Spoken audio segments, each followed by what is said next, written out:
Machiegni kendo nyako Ramogi bang' wuok e yue adundo wadhi nyime gi weche manyien. Sajet Nyamira manowito ngimane kaachiel kod jowadgi 9 moting'o jamadara Francis Ogola e masich ndege kalapapla juma mokalo oik kawuono e dalagi e kaunti ma Kirinyaga.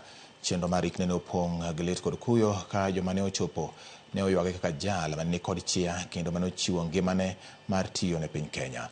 Moko kuom joma ne ochopo e iko mare oting'o jolweny gi jotelo mag kaunti no.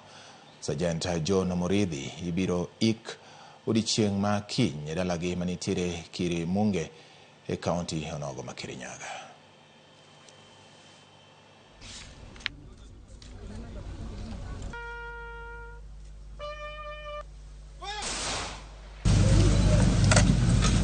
A broadcast option, a job she performed diligently until her untimely death. For the period Sajet Nyamira Washira served the Kenya Air Force, she proved to be dedicated and industrious member of Defense Forces.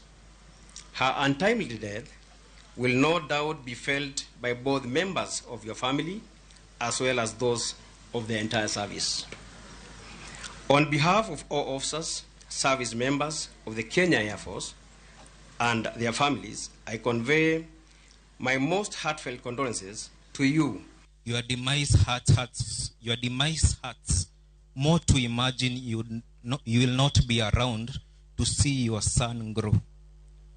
Only God knows best why you had to go so soon. Rest in peace till we meet again in paradise. It was indeed an honor to have one of us, but there are two from Kirinyaga, serving in the Kenya Defense Forces. I said that before.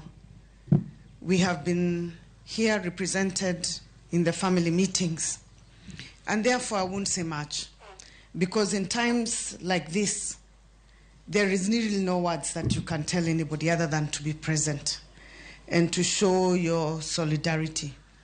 To the family, we pray for the peace of God.